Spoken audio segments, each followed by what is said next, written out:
अस्सलाम वालेकुम, good morning and welcome to सुबह। कैसे हैं आप लोग? ठीक ठाक हैं, खैरियत से हैं?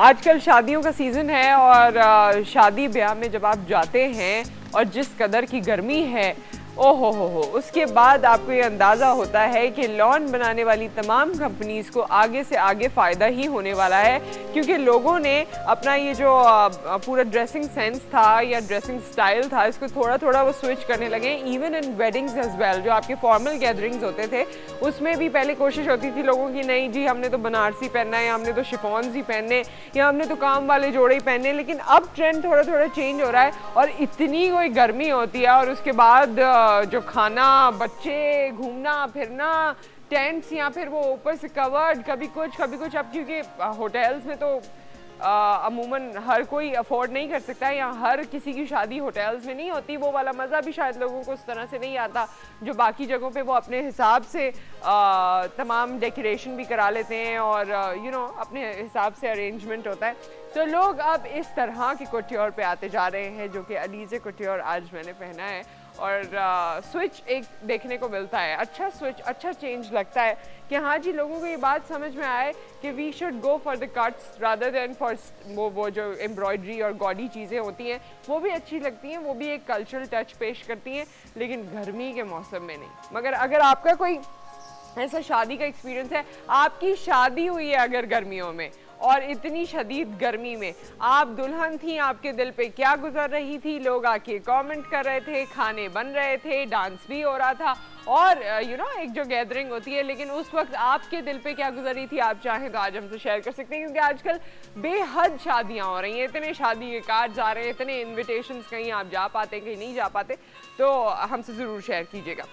अच्छा, शादी की जब हमने बात की, पीछे कैसी शहनाई की आवाज़ आने लग गई आपको और सबका दिल खिल गया होगा शादी की बात सुन के, तो जितने लोग हैं यहाँ पे कुछ ना कुछ खुशबाश हो ही गए। खैर, शादी की बात से ही रिलेटेड हमारा इस वक्त का कोट है, उस शादी की बात से इसलिए रिलेट कर रही हूँ क्योंकि अमूमन औरतों का ये देखने में आता है कि वो अपने आप को, अपनी पर्सनालिटी को अपने हस्बैंड के लिए टोटली चेंज कर लेती हैं। वो जो कुछ है शादी से पहले, उनका जो अपना एक पर्सोना होता है वो पूरा चेंज हो जाता है, किसमें कि मेरे हस्बैंड को क्या पसंद है। हस्बैंड को अगर उनकी कोई पॉजिटिव आदत भी ऐसी है जो हस्बैंड को अच्छी नहीं लगती, he can not get along with it, तब भी वो सोचती हैं कि अच्छा मैं इसे चेंज कर लूँ। तो एक्चुअली अ वाइफ और अ गर्ल जो एक्चुअली होती है, जो वो आपको फीलिंग होती है ना कि be my self, I am being my self, वो वाली फीलिंग फिर उसे नहीं होती। फिर ये होता है कि वो बनती चली जाती है जो उसके ससुराल वाले या घर वाले चाहते हैं। हमारा कोट कुछ इसी तरीके से है, किसी हद तक तो चेंजेस सही है, लेकिन उस हद तक कि जिस हद तक आपकी पर्सनालिटी रहे, उसकी कुछ खासियत, उसकी कुछ बुराइयाँ, उसकी कुछ अच्छाइयाँ आपकी पर्सनालिटी को आपकी पर्सनालिटी बनाती है। तो हमारा कोट इस हवाले से है, never sacrifice who you are just because someone else has a problem with it। अब किसी को इससे प्रॉब्लम है, आपकी कोई भी आदत है, आपकी रीडिंग की आदत है, फॉर इंस्टेंस आप रात को पढ़े बगैर नहीं सो सकती, अगर आपकी, मैं लड़कियों पे ज़्यादा रख के कह रही हूँ, वैसे लड़कों के लिए भी हो सकता है, आपकी आदत है कि जी आपको पढ़ने की आदत है, आपने रात में पढ़ना ही है, लेकिन आपके पार्टनर को ये पसंद नहीं है कि सोने से पहले आप पढ़ें, लैंप ऑन हो, कमरे में रोशनी हो, उसकी नींद डिस्टर्ब होती है, तो आप अपनी पढ़ाई छोड़ दें, क्योंकि रात के टाइम पे आपको आदत थी, आपने छोड़ ही दी, दिन के किसी भी वक्त आप नहीं पढ़ रहे, आपने अपने अंदर से ये जो एक क्वालिटी थी आपकी, आपकी अच्छाई थी, जिससे आपको नॉलेज मिलती थी, जिससे आप न जाने कहाँ कहाँ की सैर व तफरी करके आ जाते थे, आपने छोड़ दी। आपने अपने आप को उसके लिए इस मामले में चेंज ज़रूर किया, मगर अपनी पर्सनैलिटी का ये इंपॉर्टेंट फैक्टर आपने कहीं छोड़ दिया। पर्सनालिटी की बात ज़्यादातर मैं इसलिए भी कर रही हूँ आज, क्योंकि आज हम फर्स्ट आवर में आपकी पर्सनालिटी पे कंसंट्रेट करेंगे। एक हीलिंग सिस्टम है जिसके बारे में कुछ लोगों ने सुना होगा, लेकिन जिन लोगों ने नहीं सुना है आज हम उनको भी बताएंगे कि एक्चुअली ये हीलिंग सिस्टम क्या है, इससे कौन कौन से ऐसे मैग्नेटिक पावर हैं या कौन कौन से आपकी ज़िंदगी में, आपके अंदर ऐसी चीज़ें मौजूद हैं, आपका टैलेंट ऐसा मौजूद है, या आपके अंदर कुछ ऐसे पॉजिटिविटीज़ हैं, आपके अंदर कुछ ऐसा पावर है जो आप यूटिलाइज कर सकते हैं, अपनी ज़िंदगी को चेंज कर सकते हैं। इस हवाले से हम बात करेंगे पहले घंटे में। सेकेंड आवर में स्टूडेंट्स तमाम कॉन्शियस हो जाएं, क्योंकि आजकल मोस्टली स्टूडेंट्स की छुट्टियां हो गई हैं, कुछ प्राइवेट वालों के एग्जाम्स हो रहे हैं और कुछ आगे के लेवल्स वालों के एग्जाम्स होने वाले हैं। खैर, जितने लोग इस वक्त हमें अपने घरों में देख रहे हैं, स्टूडेंट्स खास तौर पे, वो हमें सेकेंड आवर में कांटेक्ट कर सकते हैं। सेकेंड आवर में हम होल सोल डिस्कशन करेंगे आपकी प्रॉब्लम्स पे। आजकल फोकस होता है कि जी 2-3 डिग्रीज ले लो और उसके बाद भी आपको जॉब गारंटी नहीं होती, या जॉब मिल भी जाती है तो वो पर्सनल सेटिस्फेक्शन जॉब में रहते हुए नहीं होती, प्रोफेशनल सेटिस्फेक्शन नहीं होती। इस तरह की जितने भी सवालात हैं जो हमारी यंगर जनरेशन का प्रॉब्लम है, जो आप समझते हैं कि आपको जिस दौर से आप गुजर रहे हैं बीइंग ए स्टूडेंट, आपको कोई इशू होता है, आप वो हमसे शेयर कर सकते हैं। कुछ चीज़ें मुझे और भी आपसे जल्दी जल्दी शेयर करनी है, फिर मेहमान हमारे साथ मौजूद हैं, उनको यहाँ पर बुलाएंगे। सबसे पहले आपको कैमल आर्ट अब हम स्क्रीन पे दिखाएंगे। इंडिया में एक कंपटीशन हुआ करता है हर साल, जहाँ पर लोगों की बहुत तादाद होती है, बहुत सारे दुनिया भर से विजिटर्स आते हैं इस कैमल आर्ट को देखने। एक्चुअली यहाँ पे कैमल डांस होता है, कैमल रेस होती है, कैमल स्पोर्ट अगर हम कह लें तो गलत नहीं होगा। इंडिया में एक जगह है जहाँ पर ये हुआ करता है हर साल। लेकिन ये जो आर्ट आप इस वक्त देख रहे हैं ऊँट के ऊपर, ये उनके बालों को कट करके ट्रिम करके बनाया जाता है। और इस आर्ट को बनाने के लिए पहले इनके बालों की ग्रोथ चाहिए होती है। ग्रोथ होती है कोई 2-3 साल में रफली, जैसे हमारे बालों की भी ग्रोथ बड़े अरसे में होती है, तो इन ऊँटों के बालों की भी ग्रोथ ज़ाहिर है उसी तरह से, बिल्कुल हमारी तरह से नहीं, लेकिन कुछ डिफरेंट तरीके से इनको भी टाइम लगता है। तो खैर, जब इनके बालों की ग्रोथ हो जाती है मुकम्मल तौर पे, फिर ये आर्ट बनाया जाता है। देखिए आप, ऐसे लग रहा है कि कोई कारपेट है, कोई प्रिंट है जो एम्बोज कर दिया गया है, कोई आर्ट है, कोई पेंटिंग है, कोई किसी किस्म की कोई चीज़ है, कोई आर्ट फॉर्म है। लेकिन एक्चुअली ये कैमल आर्ट है। कैमल के बालों से, यानी ऊँट के बालों से ही उसके ऊपर नक्शा निगारियाँ की गई है। हर साल इसकी एग्जिबिशन होती है, जो कैमल आर्ट इस वक्त आप स्क्रीन पर देख रहे हैं। क्या आपने कभी ऐसा आर्ट देखा है? वैसे हमने तो कभी इमेजिन भी नहीं किया था। हमारे पास आयशा की ईमेल थी, और Ayesha thank you so much कि आपने हमें ये भेजा। कैमल आर्ट हमने अपने नाजरीन को दिखाया। आप चाहें तो आप भी हमें इस तरह का कोई भी आर्ट दिखा सकते हैं, भेज सकते हैं। अच्छा, कुछ खबरें, बल्कि 2 खबरें हैं हमारे पास, वो आपसे मैं शेयर करती हूँ और उसके बाद मेहमान हमारे साथ मौजूद होंगे। सबसे पहले तो प्रेसिडेंट आसिफ अली ज़रदारी साहब ने इनवाइट किया है president of Russia, Afghanistan, Tajikistan को फॉर समिट। इस समिट को पाकिस्तान होस्ट करने जा रहा है, and this is the 4th quadrilateral summit जो कि होस्ट की जाएगी बाय पाकिस्तान। और इसके नताइज भी फिर जैसे जैसे आएंगे, जो कुछ भी फॉलो अप होगा पॉजिटिव ऑब्वियसली हम एक्सपेक्ट करते हैं, वो हम आपकी नज़र करेंगे। अच्छा, इसके अलावा एक और न्यूज़ प्रेसिडेंट आसिफ अली ज़रदारी साहब के हवाले से हम आपको देना चाहते हैं कि 3 दिन का उनका ऑफिशियल विजिट है। कल रवाना हो रहे हैं वो रशिया, जून 20 को, to attend international economic forum. Wish all the luck. और इस वक्त जो हम बात कर रहे थे आपकी और अपनी हीलिंग के हवाले से, ज़ील साइंसेस इंस्टीट्यूट का शायद आपने नाम सुना हो, सैमडा प्रोडक्ट्स का या सैमडा हीलिंग सिस्टम का नाम सुना हो, तो इस वक्त हमारे साथ मेहमान मौजूद हैं, उनको वेलकम कहते हैं। हमारे साथ हैं professor doctor Abdul Samad Musafir, PhD in alternative medicine and an international author of many books. अस्सलाम वालेकुम, कैसे हैं आप? ठीक ठाक हैं? प्लीज़ बैठिए, प्लीज़ बैठिए। ठीक ठाक हैं? Thank you very much, thank you. आपने कोई 12-13 किताबें लिखी हैं इस हीलिंग सिस्टम पे भी, और काफ़ी लोग आपको जानते हैं। हमने सोचा कि जो नहीं जानते या जिस इससे और जितना भी फ़ायदा उठाया जा सकता है, आज उस पर डिस्कशन हो जाए। तो सबसे पहले तो ये बताइए कि सैमडा एक्चुअली है क्या? ये कौन सा हीलिंग सिस्टम है? सैमडा healing mean life and healing power.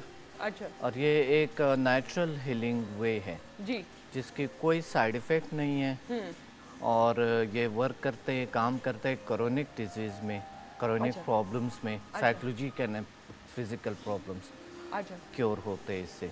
अच्छा, साइकोलॉजिकल एंड फिजिकल प्रॉब्लम्स। जी जी। ज़्यादातर किस तरह के पेशेंट आपके पास आते हैं? क्रोनिक प्रॉब्लम्स में से जिस तरह है साइकोलॉजिकल प्रॉब्लम, आजकल डिप्रेशन ज़्यादा है, नेगेटिविटी लोगों के अंदर, वो एक नेगेटिव सोच जो है लोगों के, नेगेटिव एक्ट्स है जो करते हैं, और एंजाइटी है, डिप्रेशन है, टेंशन है, खौफ है, फोबियाज, ये चीज़ें जो है, फोबिया वगैरह, उसको भी आप ट्रीट करते हैं? बिल्कुल बिल्कुल, इससे क्योर होते हैं। और फिजिकल डिजीज़ में से जो आजकल जो कॉमन बहुत है, क्रोनिक प्रॉब्लम्स जो है, जिस तरह हाई ब्लड प्रेशर है, हार्ट प्रॉब्लम्स है, एंड हेपेटाइटिस है, शुगर है, कोलेस्ट्रॉल है, कंट्रोल नहीं होती है, ये तमाम चीज़ें इसमें।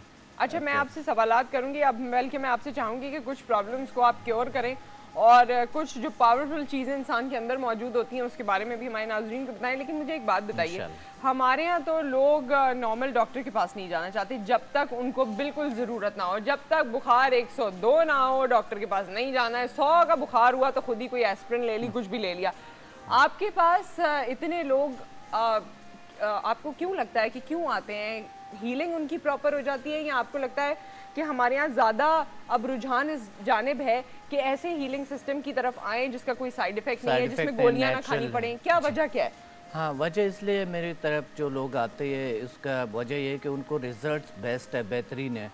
क्योंकि अननेचुरल लाइफ है और लोगों के, और अननेचुरल ज़िंदगी है, तमाम चीज़ें। तो जब चीज़ें अननेचुरल होता है, थिंकिंग भी अननेचुरल है, तो तमाम चीज़ें जब सलूक हर चीज़ अननेचुरल हो जाता है तो इंसान बीमार हो जाता है। फिर उसका मेडिसिन से इलाज नहीं होता है, क्योंकि कुछ साइकोलॉजी के हवाले से आपको पता है इतने ज़्यादा हमारे लोग जो है ना इतने अवेयर नहीं है, इससे इतने नॉलेज नहीं उनके पास। साइकोलॉजिकल जो प्रॉब्लम है वो साइकोलॉजिकल वे से ही क्योर हो जाए। इसी तरह मेरे पास जो भी लोग आते हैं वो क्योर हो जाता है और वो जल्दी ठीक हो जाता है नेचुरल वे से, जिसके कोई साइड इफेक्ट नहीं। इस वजह से सबसे ज़्यादा लोग आते हैं हमारे पास। अच्छा, मुझे ये बताइए, पावरफुल और सक्सेसफुल होने के लिए कुछ पॉइंटर्स आपने यहाँ पे लिखे हैं।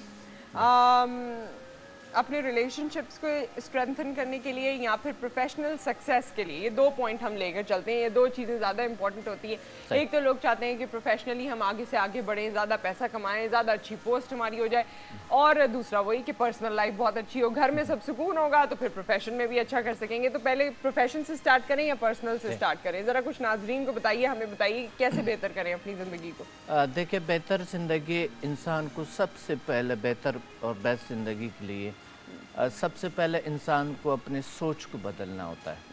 जब इंसान की सोच बदल जाती है तो उसकी ज़िंदगी, professional life and personal life जितने भी है, तमाम के तमाम इर्द गिर्द रिलेशंस जितने भी है, ताल्लुकात है उनकी, वो बदल जाता है, बेहतर हो जाता है, बेहतरी आ जाते हैं। सबसे पहले इंसान के अंदर जब हैप्पीनेस होते है, सुकून होते हैं, वो जहाँ पर भी जाते हैं अपने साथ सुकून ले जाते हैं। जब इंसान के अंदर सुकून नहीं है, वो चाहे वो कुछ भी करें, जहाँ भी जाएं, कुछ भी अमल करें, कुछ भी खाएं पिए, घूमें फिरें, वही प्रॉब्लम्स हाथ ले जाते हैं और वो फिर कई वो कहते हैं ना कि अंदर का मौसम अच्छा नहीं है तो बाहर का मौसम अच्छा नहीं लगता है।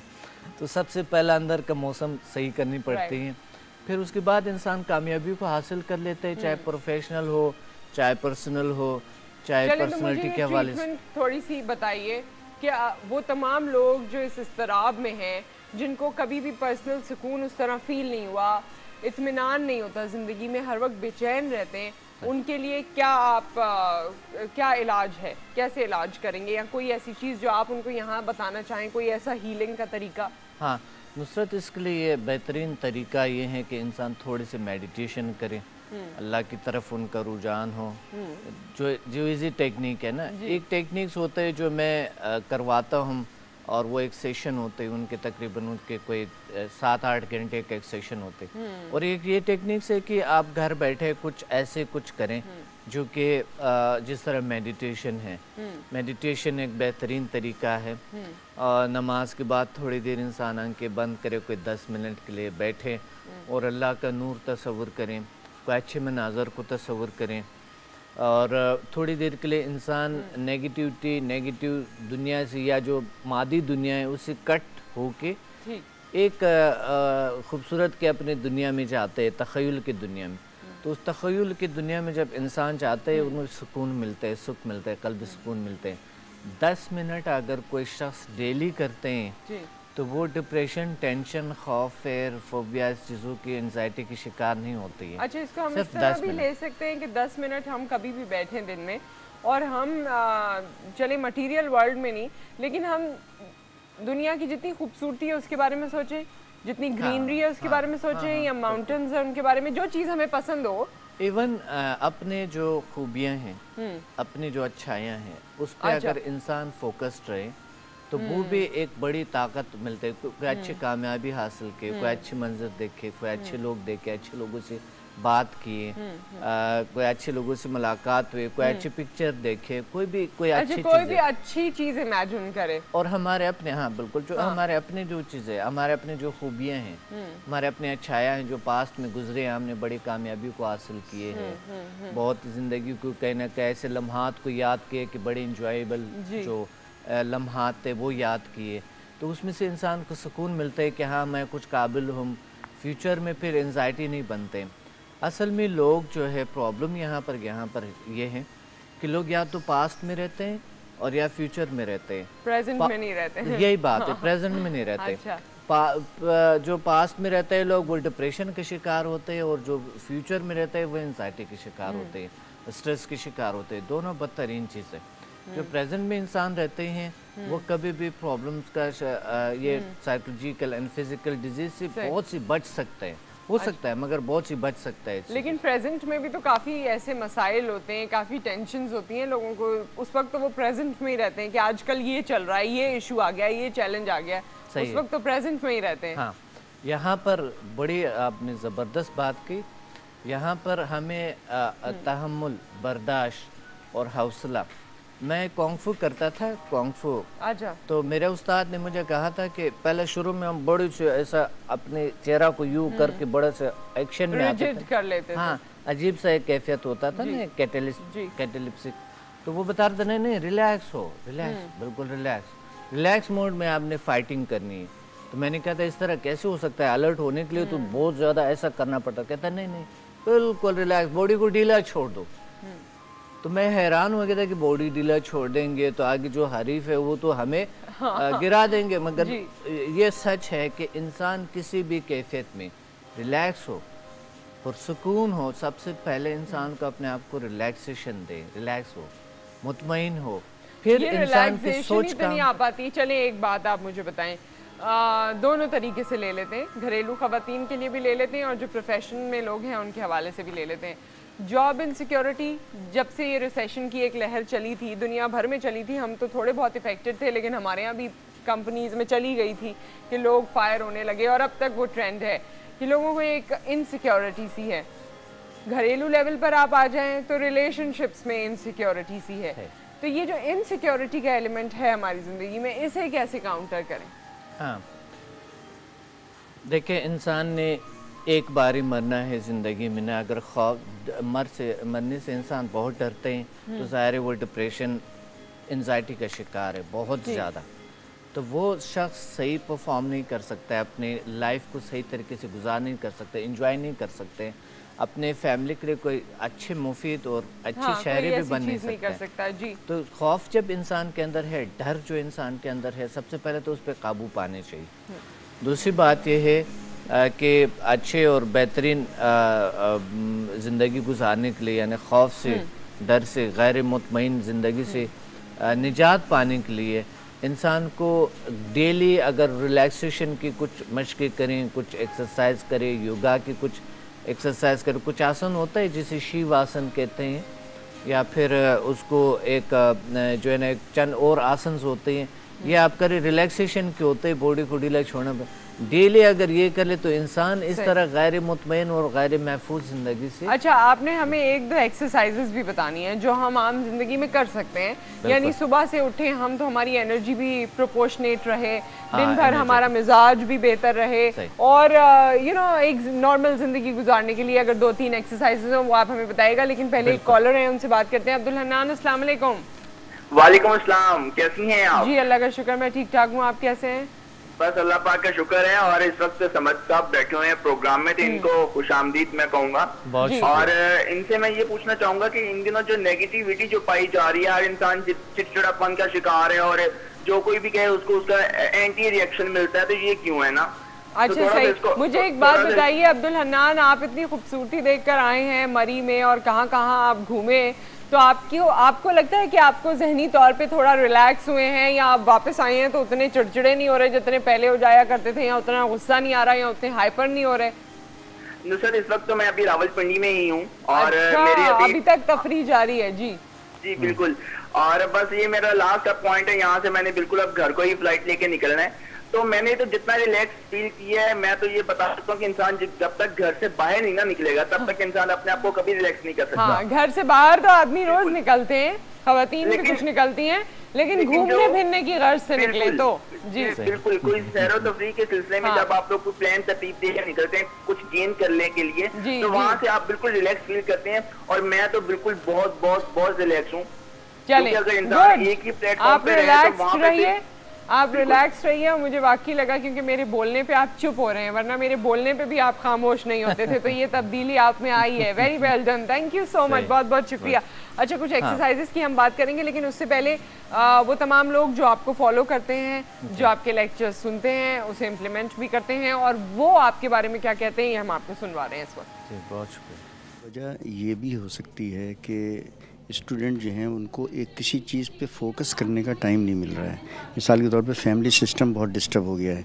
फैमिली सिस्टम डिस्टर्ब होने की वजह से जो बुज़ुर्ग जो बड़े थे वो दूर हो गए हैं। अब वो स्टूडेंट सब अलग-अलग हो गए हैं, बिल्कुल अपनी एंटिटी खुद बना रहे हैं, खुद सोच रहे हैं, खुद फैसले कर रहे हैं, तो उनको एक सही ट्रैक नहीं मिल रहा है। अगर उनको सही ट्रैक मिल जाए तो उनकी फ्रस्ट्रेशन और ये जो नेगेटिविटी है ये काफ़ी कम हो जाएगी। Basically is when other people realize that like someone has something better than them, they cannot be happy for them. They just have this feeling of hatred towards the other person. मैं ये समझता हूँ, एक तो frustration बहुत ज़्यादा है, मायूसी, और मायूसी की वजह ये है, मैं जो समझता हूँ, माई पॉइंट ऑफ व्यू, कि एक्सपेक्टेशन बहुत हाई है और टॉलरेंस लेवल जो है, बर्दाश्त, अदम बर्दाश्त, वो बिल्कुल ख़त्म हो चुकी है। और इसकी वजह यही है कि everybody is thinking he is perfect and he is right and other person is wrong. वालिदैन इतना ज़्यादा बच्चों को ना रोकें, इतना ज़्यादा कि वो बच्चे इतना ज़्यादा फ्रस्ट्रेटेड हो जाएंगे और नेगेटिविटी में चले जाएंगे। इतनी टफ रूटीन होती है, इतना शॉर्ट टाइम पीरियड होता है, ये पढ़ना है, ये करना है, अब इतने से टाइम में ये करना है। आप सोच सकते हैं कि वो इतना टफ टाइम निकाल रहे होते हैं, तो उसमें ऑब्वियसली खुद ब खुद मतलब ऑटोमेटिकली आ जाता है। अच्छा, टफ टाइम सबको लग रहा है और सबको डिप्रेशन का प्रॉब्लम है, और लोग इससे अग्री हो रहे हैं जितनी डिस्कशन हमने अभी तक की थी। जी, तो क्या आप कुछ एक्सरसाइजेस बताएंगे इस हवाले से? जी, सबसे पहले तो इंसान को जो बेहद गैर मुतमईन ज़िंदगी यानी बेमकसद ज़िंदगी जो लोगों के, अगर ज़िंदगी बामकसद हो जाए, क्योंकि लोग ज़्यादातर ऐसे होते हैं ज़िंदगी जैसे कि हवा में तीर मारने वाले तीर है, जहाँ से टकराए वहाँ से टकराए। उनकी ज़िंदगी इस्टेब्लिश नहीं है सही तरीके से, वो अपने ज़िंदगी को वो तहरीर में नहीं ले आते हैं। अपने जो गोल्स है, अपने डेली, वीकली, मंथली, ईयरली जो गोल्स है, उन्हें अगर एक तरतीब मिला है तो उनको एक रास्ता दिखाई दे रहे होंगे जिस पे उसको चलना है।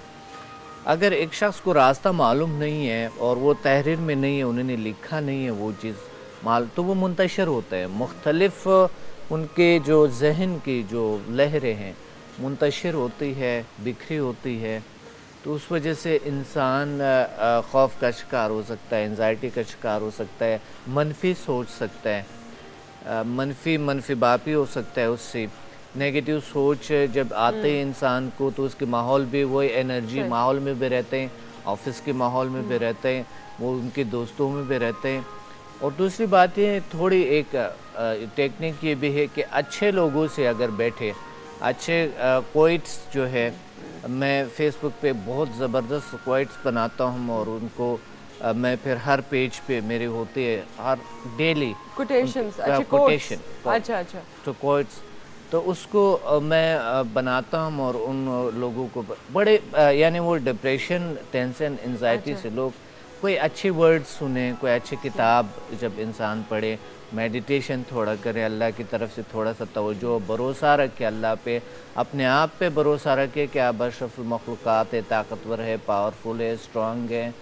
और जब ये सजेशन इंसान अपने आप को देते हैं, रिमाइंडर के तौर पर एक अपने आप को रिमाइंड कराता रहे, रिमाइंड कराते रहे। कुछ लोग होते हैं कि बिल्कुल एक कैफियत में होते हैं कि वो उसके पास कुछ नहीं है, उनके पास वो हकीर है, वो बहुत अजीब है, वो मुल्क सही नहीं है, फलां सही नहीं है, मेरी सिटी सही नहीं है, लोग अच्छे नहीं हैं। हाँ, मतलब सब नेगेटिविटी है, सब नेगेटिव। ऐसे लोग जो है ना वो पॉजिटिव लोगों में भी नेगेटिविटी देखते हैं, पॉजिटिव बात में भी नेगेटिविटी देखते हैं, पॉजिटिव सलूक में भी नेगेटिविटी देखते हैं, लोगों के पॉजिटिव एक्ट्स जो पॉजिटिविटी है उनमें भी नेगेटिविटी देखते हैं। जब ये कैफियत आ जाता है इंसान का, तो ऐसे शख्स जो है ना फिजिकल एंड जो है ना साइकोलॉजिकली बीमार हो सकता है। रिलेशंस है, घर में है प्रॉब्लम। अच्छा, लेकिन हम एक्सरसाइजेस की चीज मैं आपसे पूछना चाह रही थी, ये तो आपने सोच को तब्दील करने की बात की ना, कोई एक्सरसाइज ऐसी है तो हमें बताइएगा।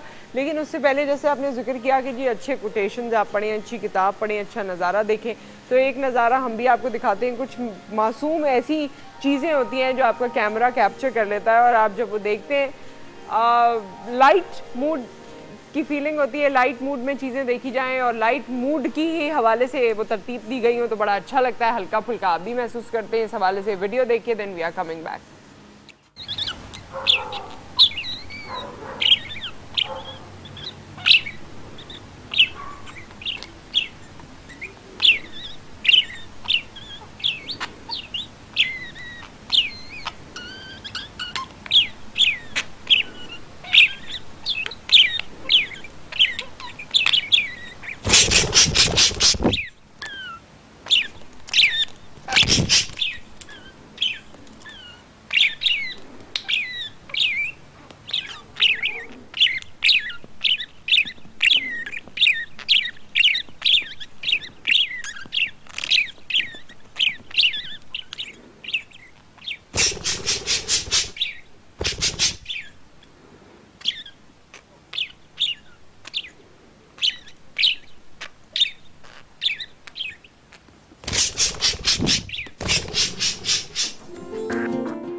खुद एतमादी कहते हैं, ये है पॉजिटिव सोच और ये है अपने ऊपर भरोसा कि मैं जो करूं, पंजों में भी घुस जाऊं कुछ नहीं होगा, निकल ही जाऊंगी। है नहीं तो खतरनाक भी था ना, इस तरह भी नहीं करना चाहिए। डर को दूर करने के लिए इस तरह भी नहीं करनी चाहिए कि खतरे के पास जाए ना, हो सकता है वो हमला भी कर सकते। असल में ये एक बड़ा ज़बरदस्त आपने बहुत खूबसूरत, क्योंकि इंसान के मूड को चेंज करने के लिए कुछ ना कुछ ऐसा करनी चाहिए, कुछ देखना चाहिए, ज़रूरी होते हैं। मगर फिर वही बात, जो मर्जी करे दुनिया में, जब तक अंदर से इंसान खुश नहीं है, जहाँ मर्जी जाए, मरी जाए, सवाद जाए, जहाँ जिस जगह मर्जी जाए, दुनिया के किसी किनारे में जाए। अच्छा, कोई एक्सरसाइज आप बता दीजिए ना। वो तो सोच तो आपने काफी बताया कि सोच हमें अपनी तब्दील करनी है, या हम मटेरियल्स के पीछे ना भागें और हम अच्छी सोच रखें, मगर कोई एक्सरसाइज ऐसी है खास? बड़े जबरदस्त एक्सरसाइजेस हैं, बहुत बेहतरीन एक्सरसाइजेस हैं। अपने तवज्जो को, अपने जहन के स्क्रीन को एक बार फुल जहन की स्क्रीन को बिल्कुल यानी म्यूट करना है। ठीक है, म्यूट बिल्कुल। अच्छा। जब इंसान को म्यूट करते हैं अपने जहन की स्क्रीन को, तो उसमें उनको अपने जो दिमागी सलाहियत है उसको सुकून मिलते हैं। अच्छा। थोड़ा सा टाइम मिलता है, उसको फरागत मिलते है, थोड़े से फारिग हो जाता है वैसे चीज़ों से जो कि बहुत ज़्यादा जब नेगेटिविटी, जब बहुत ज़्यादा सोचे आते हैं इंसान को मुख्तलिफ़ किस्म के, तो हमारे अंदर एक केमिकल्स बनते हैं, वो एक जहरीली किस्म के केमिकल्स बनते हैं। अच्छा। अगर जैसा कि नींद के दौरान हम होते हैं, नींद के दौरान हमारे वो केमिकल्स निकलना शुरू हो जाते हैं, तो हमें थोड़ी देर के लिए अगर हम जहन की स्क्रीन को बिल्कुल साफ़ करें, कोई ख्याल, कोई इस पे सोच, कोई चीज़ नहीं है, और मेडिटेटिव कैफियत में बैठे आप, जहन को बिल्कुल खाली कर दे, जैसा कि ब्लैक पर्दा को देखते हैं हम, जैसा कि ब्लैक एक पर्दा है जिस पे कोई खदोखाल कोई चीज़ नहीं, या वाइट है, उस सूरत में ब्लैक अच्छे होते हैं। उस सूरत में इंसान को सुकून मिलता है थोड़ी देर के लिए, हमारे नर्व्स को, हमारे असाब को, हमारी बॉडी को, वो जो एक कैफियत होते है, जो आप होते हैं, टेंस्ड होते हैं, हाँ, वो टेंशन जो है रिलीज होना शुरू हो जाते हैं। अच्छा, मुझे एक बात बताइए, इसमें तो एक बड़ा इम्पोर्टेंट पॉइंट ये भी है, क्योंकि ऑफिसेस की हद तक तो होता ये है कि हम एक दूसरे से बात करें, फ़ोन करें, सब करें, अब तो घर भी जाएं, हर किसी का ये मामूल है कि घर जाएं तो जाहिर है मोबाइल पे आप हमेशा अवेलेबल होते हैं। प्रोफेशनल नहीं तो पर्सनल लोग आपको कॉल कर रहे हैं, आपने 10,000 लोगों को कॉल करना है, तो हमेशा आप वो एक फोन आपके कान से लगा हुआ है और आपका दिमाग कंटिन्यूअसली चल रहा है। सही। हाँ, ये पहले नहीं हुआ करता था। पहले आपका फोन एक जगह पर होता था, कुछ आप रिलैक्स होते थे, एक टाइमिंग था जिंदगी का। अब वो टाइमिंग भी नहीं है, ना खाने का टाइम है, ना सोने का टाइम है, ना किसी चीज का टाइम है। तो ये तमाम चीजें रूटीन में लाना मुश्किल है या इनको लाने से हमें फायदा है, इनको लाना चाहिए?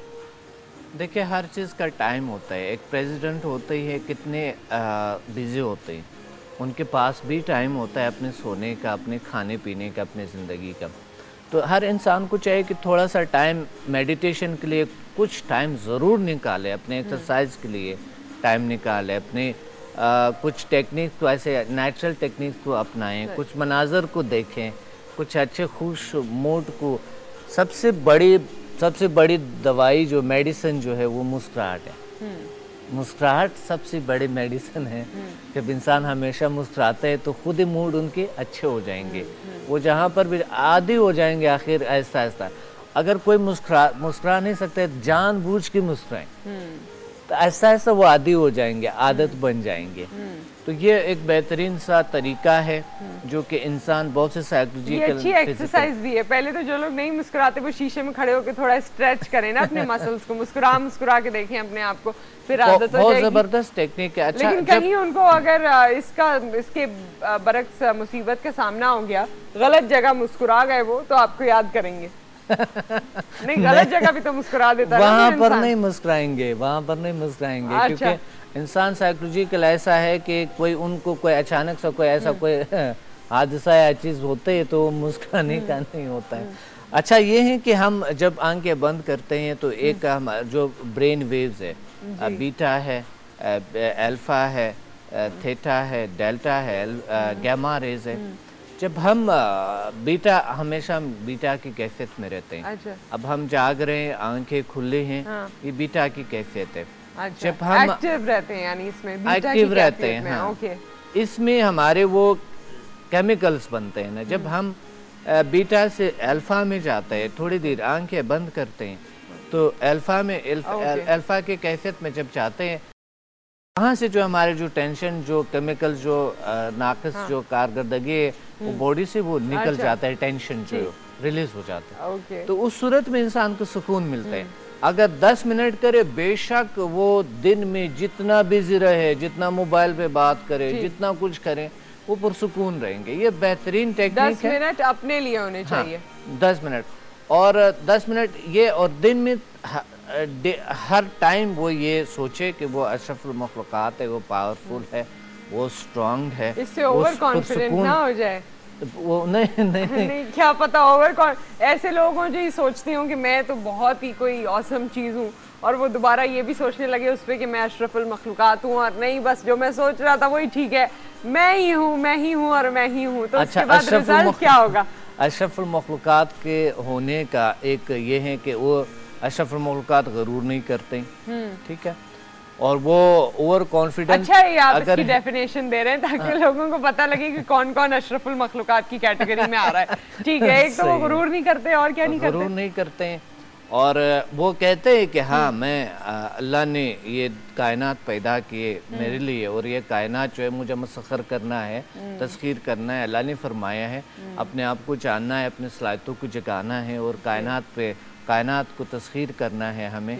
तो ये वो अशरफुल मखलूकात का ये है कि वो यूनिवर्सल पावर को, अपने आप को समझते हैं, वो पावर समझते हैं अपने आप को, मगर सुपर पावर जो है अल्लाह है।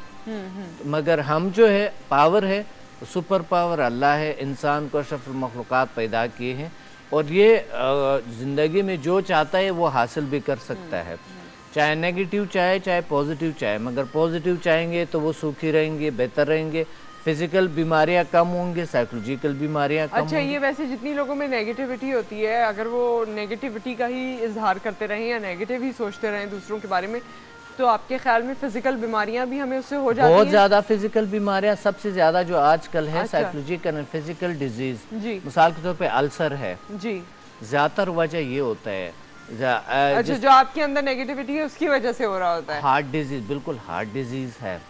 आइज प्रॉब्लम्स है आजकल लोगों को, और दूसरी बात यह है जल्दी अमराज है बहुत सी, जो कि इसी नेगेटिविटी की वजह से हो सकते हैं। किसी भी मर्ज में आप मुब्तला हो सकते हैं। वैसे ये बातें पहले सुनने में ही आती थी सिर्फ, नहीं सच है ये आज साइंस ने साबित किए है। अच्छा। और मेडिकल साइंस ने साबित किया आज की इंसान अगर नेगेटिव सोच रखते हैं, नेगेटिव सोच के हामिल होते हैं, वो इंसान साइकोलॉजिकल एंड फिजिकल कुछ डिजीज में मुब्तला हो सकता है। अच्छा। और हालिया रिसर्च के मुताबिक एक जगह पे मैं पढ़ रहा था, हालिया रिसर्च के मुताबिक जो रिसर्च के ज़्यादातर फिजिकल बीमारियां, ज़्यादा फिजिकल बीमारियां जो है वो साइकोलॉजिकल डिजीज होता है जिसको इंसान को पता ही नहीं है। अच्छा। मावरा में ये बीमारी बनी। बहुत सारी बातों को रिलेट करते हैं स्ट्रेस से कि आपका बीपी बढ़ गया है तो आप स्ट्रेस में रहते होंगे, या खुदा न खास्ता दिल का दौरा पड़ा है, दिल की बीमारी, तो स्ट्रेस से उसको रिलेट करते हैं। तो बेसिकली वो होता है साइकोलॉजी में है, आपकी साइकोलॉजिकल होता है, लेकिन उसका इम्पैक्ट कोई ना कोई आपकी बॉडी पे होता है। स्ट्रेस जो है ये आप एक स्ट्रेस को आप एक स्ट्रेस से मुंसलिक फिजिकल बीमारियां, मिसाल के तौर पे आप जिगर के जितने भी फंक्शंस है उस पर बुरा असर करते हैं, ख़राब कर सकते हैं। हार्ट के फंक्शंस को ख़राब कर सकता है स्ट्रेस जो है। आइज़ पे असर कर सकता है। अच्छा। मैदे पे असर कर सकता है, और बाकी गुर्दों पे असर कर सकता है, जल्द पे असर कर सकता है। और स्ट्रेस से इंसान डिप्रेशन में ले जा सकता है, खौफ में ले जा सकता है, फोबिया में ले जा सकता है, एंजाइटी में ले जा सकता है। आपने बात की है, पहले भी हमने की थी खौफ और फोबिया की बात। ये जो फोबिया होता है, लोगों को किसी कहीं लगता है आवाज़ आ रही है अकेले घर में, वो खौफ भी हो सकता है, फोबिया भी हो सकता है। या माओं को अक्सर फोबिया होता है कि बच्चे की रोने की आवाज़ आ रही है, या आपको पानी से, ऊंचाई से फोबिया होता है। वो डिफरेंट किस्म की, खैर उनको तो बीमारियों का नाम भी दे दिया गया।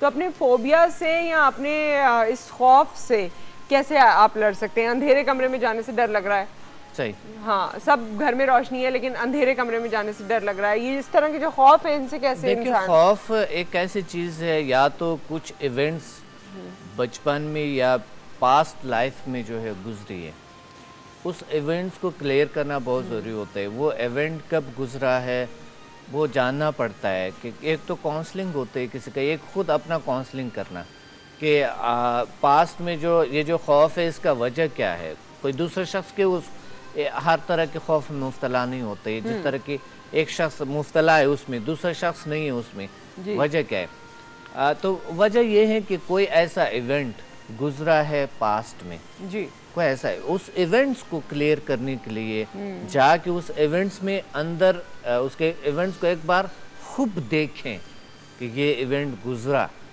फिर उससे जो पहला जो पिछला जो आपका लाइफ था, जो आप खौफ पे मुब्तला नहीं थे, उससे एक चंद कदम या चंद दिन पीछे जाके जहाँ पर बेहतरीन आपका लाइफ था, बहुत अच्छे थे और ये चीज़ नहीं था, वहाँ से वापस फिर तसव्वुर करते हुए अपनी दुनिया में आते हैं। और फिर उसके बाद जो है वो खुद ही, यानी इस तरह ये एक्सरसाइज करते करते खुद ही ये चीज़ें दूर हो जाती हैं। डेली अगर करे तो एक इंसान आजमाने के लिए ये करे तो खुद ही वो दूर हो जाए, अगर उनको पता है कि पीछे कोई ऐसा इवेंट गुजरा है। अच्छा, वैसे ऐसा बचपन में इवेंट ना भी गुजरा हो, लेकिन ऐसे इवेंट जिसमें आपने इन्वेस्टमेंट की हो, जब आपका रिजल्ट आने वाला हो, इन्वेस्टमेंट के बारे में आपको कुछ पता चलने वाला हो। मैं बात कर रही हूँ स्टॉक्स एंड शेयर्स की। जब स्टॉक में आप इन्वेस्ट करते हैं, शेयर्स में आप इन्वेस्ट करते हैं, तब भी आपके दिल की धड़कन वैसे ही चल रही होती है जैसे उनका ग्राफ चल रहा होता है। सही कह रहे हैं। तो इस वक्त क्योंकि आप उस हवाले से बात भी कर रहे हैं, तो हमने सोचा कि स्टॉक मार्केट की आप इन्वेस्ट करते हैं शेयर्स में? मैं नहीं करते, लेकिन वो तमाम लोग जो शेयर्स में इन्वेस्ट करते हैं, स्क्रिप्ट्स हैं उनके पास मुख्तलिफ कंपनीज की, उनके लिए कुछ इन्फॉर्मेशन यहाँ से हम डिपार्ट करना चाहते हैं। एहसन मेहनती साहब हमारे साथ इस वक्त लाइन पर मौजूद हैं फ्रॉम आरिफ हबीब कॉर्पोरेशन। अस्सलाम वालेकुम एहसन साहब। वालेकुम सलाम। कैसे हैं आप? खैरियत से हैं? अल्लाह का शुक्र जी। मार्केट आज किस तरह ओपन हुई है और क्या एक्सपेक्टेशन है क्लोज होने तक? देखिए, एक्सपेक्टेशन तो मार्केट के अंदर जो है वो इस वक्त बुलिश ही है। मार्केट के अंदर जो है वो कुछ पॉजिटिवनेस देख रहे हैं, कुछ बुलिशनेस मार्केट के अंदर मौजूद है। और उसका रीजन यही है कि पाक यूएस जो रिलेशनशिप है उसके अंदर हम कुछ डेवलपमेंट देख रहे हैं, कुछ हम देख रहे हैं कुछ रेजोल्यूशन सामने आएंगे with respect to NATO supplies. और इन्वेस्टर्स जो हैं वो इस स्पेकुलेशन में हैं कि कुछ वक्त के साथ कुछ बेहतरीन ताल्लुकात के साथ जो है मार्केट के अंदर फॉरेन इन्वेस्टमेंट भी आएगी। अच्छा जी, गोल्ड के हवाले से या दूसरे इम्पोर्टेंट मेटल्स के हवाले से आप हमें कुछ बताना चाहेंगे? देखिए स्पेशली हम देख रहे हैं कि इंटरनेशनल मार्केट के अंदर इस वक्त क्राइसिस जो है वो चल रहे हैं, और स्पेशली जो है वो हम देख रहे हैं कि यूरोपियन जो डेट क्राइसिस हैं उसने ना सिर्फ पाकिस्तान मार्केट के अंदर फॉरेन इन्वेस्टमेंट रोकी हुई है, बल्कि इंटरनेशनल मार्केट के अंदर भी हम देख रहे हैं कि गोल्ड प्राइसेस हायर साइड पर हैं। तो ओवरऑल देखा जाए तो मेटल्स वगैरह जो है इस वक्त थोड़ा करेक्शन में है, क्योंकि इंटरनेशनल क्राइसिस जो है बिल्कुल सामने है। एफडीआईज आप एक्सपेक्ट कर रहे हैं कि दोबारा से स्टार्ट होंगे और उससे मार्केट में कुछ इम्पैक्ट होगा? देखिए आई थिंक कि एफडीआई जो है वो उसकी दारोमदार जो है पाक यूएस रिलेशनशिप से जो है वो काफी हद तक रहेगा, और एफडीआई जो है वो डेफिनेटली अगर इंटरनेशनल क्राइसिस जो हम देख रहे हैं स्पेशली यूरोपियन डेट क्राइसिस जहाँ पे वो उसकी कुछ कमी आती है तो हम देखेंगे कि इमर्जिंग मार्केट्स की तरफ फंड्स जो है वो रागिब होंगे और उसके अंदर पाकिस्तान एक मेजर बेनिफिशियरी बन सकता है। Okay, thank you so much Ehsan sahab for your time and for all the information. Thank you so much once again. इस वक्त जब गोल्ड की भी बात हुई और कुछ और स्क्रिप्ट्स की भी बात हुई तो वो तमाम लोग जिनके पास गोल्ड है या वो तमाम लोग जिनके पास फॉरेन करेंसी है उनको हम ज़रा बताएं कि एक्सचेंज रेट क्या है, गोल्ड की क्या रेट्स हैं। और सुबह में ही मैंने वेदर की बात की थी तो वेदर कंडीशंस भी जान लीजिए। तमाम इन्फॉर्मेशन मुलाहिजा फरमाइए स्क्रीन पर। अब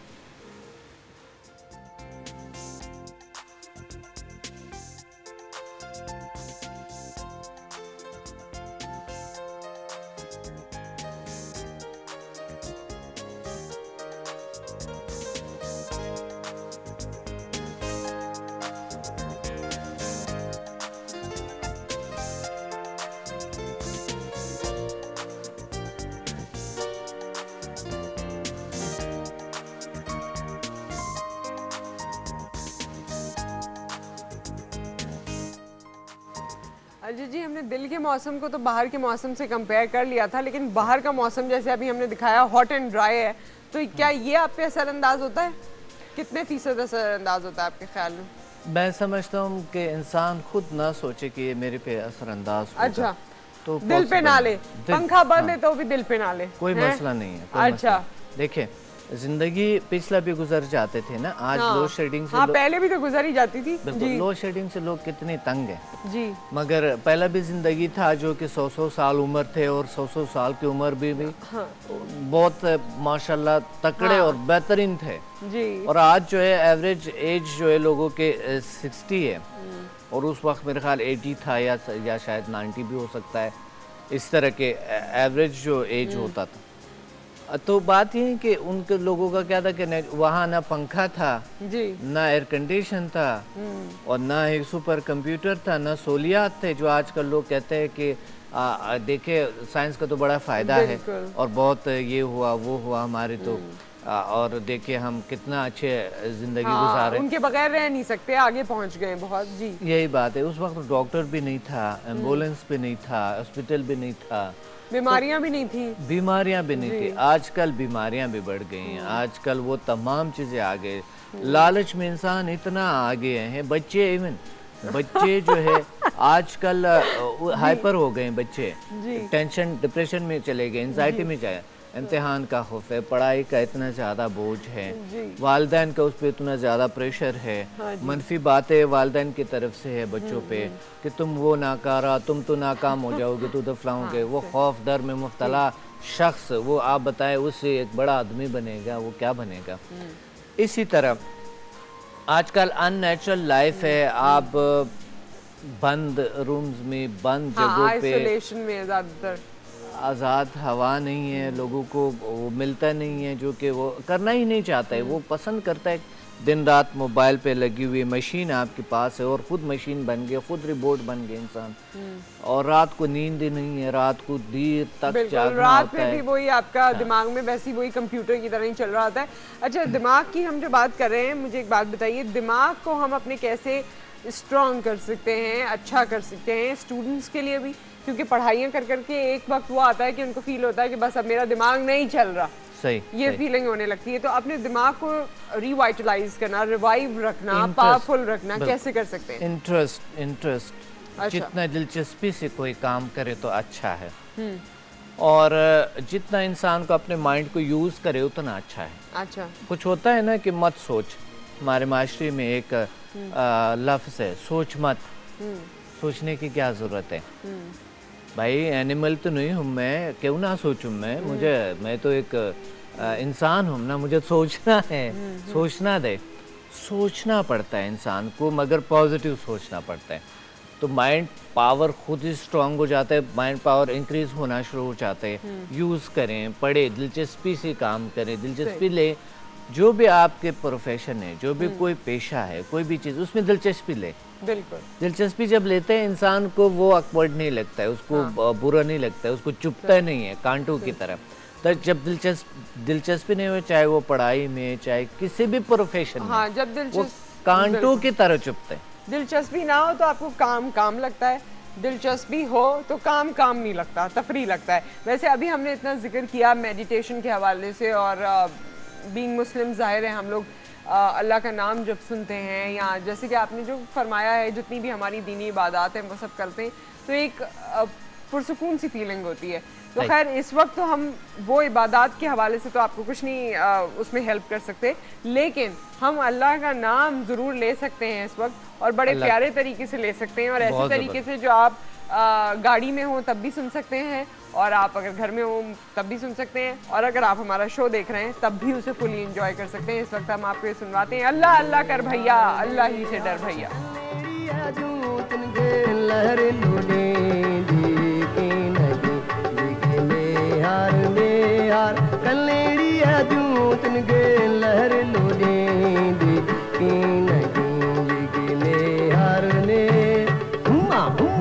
प्यारी हुम्मा हुम्मा ओ स्याणी, हुम्मा हुम्मा गुजरड़े वो, हुम्मा हुम्मा भिल्ल भटारी। तेरे इश्क में जो भी डूब गया उसे दुनिया की लहरों से डरना क्या। तेरे इश्क में जो भी डूब गया उसे दुनिया की लहरों से डरना क्या। तेरे इश्क में जो भी अल्लाह अल्लाह कर भैया, अल्लाह ही से डर भैया, हुम्मा हुम्मा चल भी चल, धमक धमक तातिया।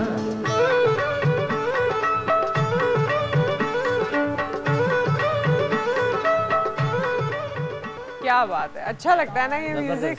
हाँ, वैसे मैं जब भी ये सॉन्ग सुनती हूँ, और मैंने शेखी साहब को कहा भी था कि वाकई पुराने वीडियोस में देखो तो वो बड़े हीरोइक गेटअप है उनका, और बड़े अच्छे रोल में आ सकते थे वो, लेकिन उन्होंने गाने से ही स्टिक किया अपने आप को। वैसे आपके जितने भी पर्सनल फेवरेट सिंगर्स वगैरह होते हैं, अच्छी मौसीकी होती है या सूफियाना कलाम होता है, वो अगर सुने जिंदगी में, उसका भी कुछ हिस्सा रखें तो उससे फायदा होता है। सूफियाना का नाम मैं भी पढ़ता हूँ, और मैं हम नात वगैरह बचपन में तो बहुत ज़्यादा, मगर अभी इंशाल्लाह मैं इस पे भी कुछ काम करूँगा, मुझे बहुत शौक है इंशाल्लाह। तो बात ये है कि इंसान जब हमेशा एक इंटरेस्ट से काम करते हैं, मुझे शौक बड़ा मौसीकी का बहुत शौक रहा, बहुत ज़्यादा। तो मैं इंस्ट्रूमेंटल म्यूज़िक्स वगैरह ये भी कभी कभी काम आ जाता है। हर किस्म की म्यूज़िक भी इंसान को डिप्रेशन में ले सकता है, क्योंकि आपने देखा दुनिया के बड़ी सिंगर्स मशहूर तरीन, उनकी कई सर्जरीज और कई प्रॉब्लम्स उनको साइकोलॉजिकल एंड फिज़िकल हुई है, क्योंकि आजकल इस पे काम हो रहे हैं, इस पे म्यूज़िक थेरेपी पे। अच्छा, म्यूज़िक थेरेपी पे आजकल काम हो रहा है। मैंने अपनी किताबों में भी लिखी है। ये जिल साइंसेस की एक किताब है, इसमें मैंने लिखा है कि म्यूज़िक थेरेपी के बेनिफिट्स क्या हो सकते हैं, उसके नुकसानात। मैंने तो बेनिफिट्स लिखे, मगर इसके बहुत से ऐसे नाक़िस जो होते हैं उसके बड़े नुकसानात होते हैं। हाइपरनेस ले आते हैं, इंसान को हाइपर कर सकते हैं, गुस्सा आ सकता है, चिड़चिड़े हो सकते हैं। ज़्यादातर सिंगर्स में देखा गया है इस प्रॉब्लम को। और वो एक बदतरीन कैफियत होती है, क्योंकि एंगर जो है, गुस्सा जो है, इंसान को जहर की तरह खा जाता है, इंसान की शख्सियत को, बिजनेस को, रिश्तों को ख़राब कर सकते हैं। तो इस सब पे काबू पाने के लिए इंसान के जब प्यार मोहब्बत की जो बात आती है, मोहब्बत जब इंसान करते हैं तो वो कभी भी इस जो है ना, इस चीज़ का शिकार नहीं हो सकता है, गुस्से का और इस चीज़ों का। मोहब्बत बहुत बड़ी ताकत है, मोहब्बत बहुत बड़ी चीज़ है। मोहब्बत इंसान से, तो इंसान है, उससे मोहब्बत करे इंसान। अच्छा, ये अल्लाह की जिस मखलूक लम्हे है। गुस्सा आ रहा हो, क्योंकि बड़ा अनकंट्रोलेबल है गुस्सा, एक ऐसी चीज़ है, और जब गलत बात हो रही हो तो इंसान का दिल चाहता है कि मैं सामने से मैं चुप नहीं रह सकता। बहुत सारे लोग ये कहते हैं। एक बेहतरीन टेक्निक, हाँ, जल्दी से बता दीजिए क्योंकि वक्त बिल्कुल खत्म हो रहा है। एक बेहतरीन टेक्निक ये है कि उसी वक्त आप एक शख्स को समझो अशरफुल मखलूकात है और गहरे से गहरे सांस ले, क्योंकि उस वक्त हमें ऑक्सीजन की कमी होते है, ऑक्सीजन की कमी होते है। हाँ। या अगर खड़े हैं आप बैठ जाए, या अगर पोजीशन चेंज करें। हाँ, पोजीशन को आप चेंज करें, या उस कैफियत से किसी भी सूरत में निकलो, उस रूम से निकले, उस जगह से निकले, खुद ही थोड़ी देर बाद खुद ही होता है कि हम लोग ऐसा करते नहीं है, बल्कि जहाँ ऐसा हो रहा होगा वहाँ और खड़े होंगे, और नहीं हाँ। ये अब पूरा होगा तभी यहाँ से बाहर जाएंगे। वो सुल्तान राय के एक्शन होता है, तनु नहीं पता मैं कौन।